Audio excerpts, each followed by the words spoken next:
Estamos de volta com o WW. Léo Barreto, quem sai em vantagem nessa negociação dos próximos dias e semanas sobre emendas e orçamento?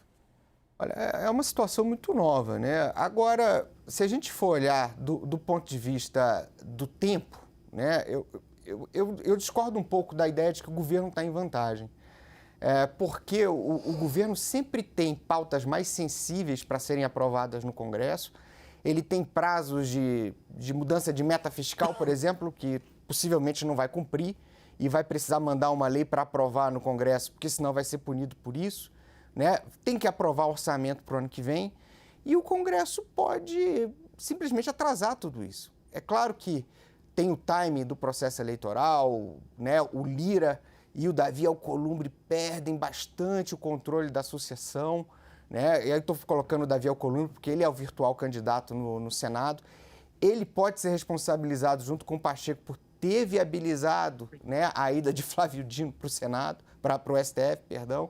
Então, assim, a gente tem uma porção de pressões ali, né, que podem levar a um resultado coletivo muito ruim, né? Mas eu vejo que o governo, até a eleição municipal, ele não tem muito a perder, mas depois a urgência é toda do governo, não é do Congresso.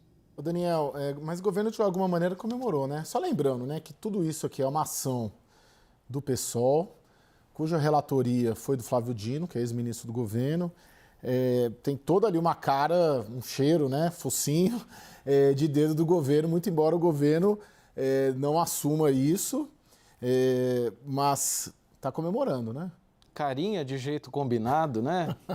Mas, olha, eu vou, com toda a gentileza e afeto, discordar parcialmente aqui do Leonardo, porque um sinal de que talvez o governo não realmente tenha prejuízos nesse imbróglio todo, mas o sinal de nervosismo e de preocupação dado por Arthur Lira, que pela primeira vez em muitos meses, olha, eu estou tentando puxar aqui pela memória, não me lembro de quando o Arthur Lira ficou tão desesperadamente procurando o governo. Não era ele que se recusava a conversar antes com o Rui Costa, depois com o Alexandre Padilha? Agora é ele quem está procurando Luiz Roberto Barroso, não deu certo, agora está procurando o Palácio do Planalto, pedindo intermediação, pedindo paciência, pedindo esforço de negociação, porque discutir o futuro e uma solução para a crise de emendas parlamentares impede que Arthur Lira faça o que ele realmente gostaria de estar fazendo neste mês de agosto e em setembro, empenhado na campanha do seu candidato que ele ia anunciar agora. E compromete um pouco, ou coloca em risco, o que ele entregaria como grande legado seu da Câmara para os deputados da Câmara, que era esse peso maior da decisão, esse cacife maior dos deputados em investir em emendas parlamentares. Hoje, cada deputado tem mais de 70 milhões de reais em emendas impositivas que ele não precisa pedir para ninguém executar. É impositivo, é uma obrigação, como o nome já diz. E aí, com toda a confusão que se instalou, Arthur Lira não pode, por enquanto, entregar isso como seu grande legado, como sua grande vitória. Ou seja, ele sai perdendo também. Bom, mas de qualquer maneira, além dessas PECs para o judiciário, já tem dado sinais para o governo, né? A reforma tributária essa semana parou por conta disso, né, Vitor? Tem ali uma possibilidade da agenda econômica que já estava meio atravancada, paralisar ou andar com mais lentidão, como reação também. Agora, não do Congresso para o Supremo, mas do Congresso para o governo. Depende de qual agenda econômica a gente está conversando, né, Caio? Porque, por exemplo, a proposta do Rodrigo Pacheco em relação àquela rediscussão em relação à dívida dos estados, essa ele, inclusive, conseguiu aprovar. Mas aquela é dele, né? Então, esse que é o meu ponto. Filhote dele, né? Inclusive, já era uma resposta, né, sim. crítica, né, à agenda do governo, completamente contrária aos interesses do próprio ministro Fernando Haddad.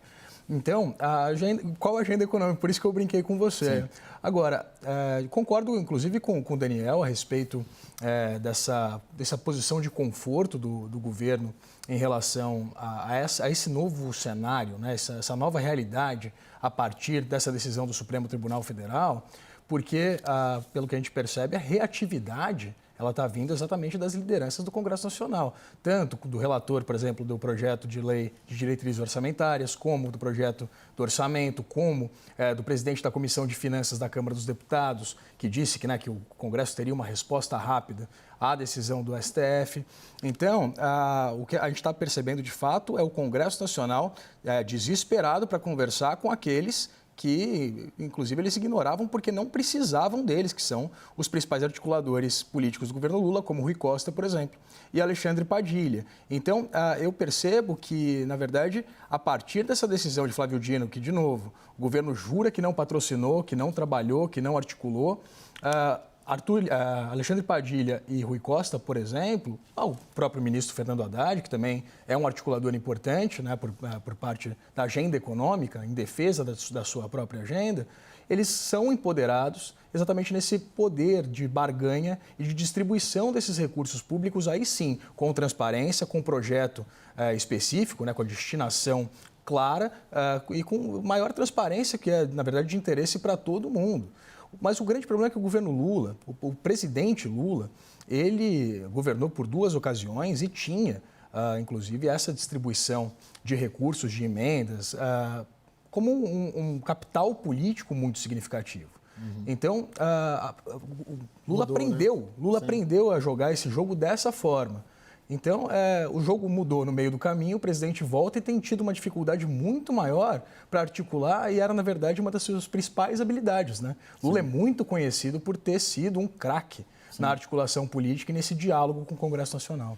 Professora, para finalizar, tem um caminho ideal? Eu achei hoje, acho que foi no editorial do Estadão, um Instituto Milênio fez um estudo, né? 29 países da OCDE, quanto que gastam com emendas parlamentares, né? Qual o percentual de emendas no orçamento.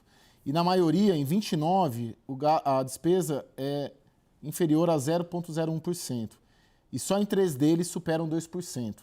E no Brasil, saltou de 4% em 2014 para 24% hoje. Qual que seria um caminho ideal de gestão de emendas? Porque, por um lado, tem esse modelo anterior, que o governo praticamente conseguia comprar apoio parlamentar, né? Dava para quem votava nele e gerou até mensalão a partir daí. E hoje você tem uma dificuldade do governo conseguir construir uma política pública, porque o recurso está todo em cada cidadezinha. Tem um modelo ideal? Caio, acho que é complicado, assim, não sei se eu tenho segurança para falar em modelo ideal. O que a gente sabe é que, sobretudo em sistemas presidencialistas, é obrigação do executivo a gestão do orçamento.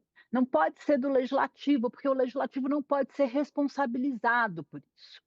Então, assim, o modelo que a gente está hoje não é um modelo sustentável.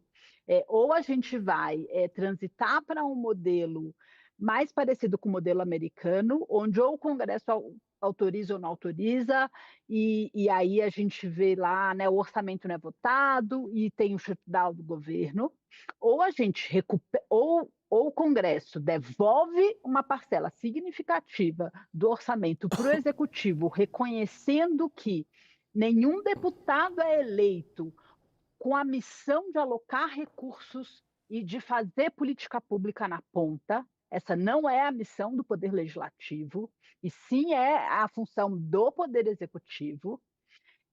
Ou então a gente vai ter que repensar o nosso sistema de governo. Não existe um sistema presidencialista puro, como adotado no Brasil, com esse tipo de controle do legislativo sem responsabilização do que acontece. Nenhum deputado é eleito dizendo: olha, deputado, você vai ter um cheque em branco e vai fazer política pública. A gente viu qual é o problema disso. Tem, né, assim, já tem vários casos, várias denúncias de uso não republicano desses recursos. Então, a gente precisa ter cuidado com isso. Assim, o montante de dinheiro é muito maior. Então, as pesquisas que foram feitas até a experiência anterior de gestão do orçamento talvez não tenha validade, mas o que a gente aprendeu no período anterior? A alocação de emenda ao orçamento não aumentava estatisticamente a chance de sucesso eleitoral dos deputados e também liberação de recursos não aumentava a taxa de apoio ao executivo. Esse é um recurso importante para a sinalização da base eleitoral dos deputados. Tem vários trabalhos dizendo, não é que as emendas não são importantes, mas elas não foram, né, na experiência anterior, elas não eram um instrumento fundamental nem para a gestão da coalizão de governo, nem para o sucesso eleitoral. Bom, professora Lara Mesquita, cientista política, professora da GV, muito obrigado, excelente final de semana. Obrigada, é um prazer estar aqui com Também vocês. para o Léo Barreto, CEO da consultoria de risco político I3P. Boa noite, Léo, muito obrigado. Boa noite, pessoal. E o Vitor Irajá, muito obrigado, parceiro. Muito obrigado. Volte sempre, viu? Daniel Sempre ficou com a gente. A gente daqui a pouco vamos falar de Venezuela, né? Hoje a OEA aprovou uma resolução sobre eleições na Venezuela e Lula disse que o regime de Maduro não é bem uma ditadura. Até já.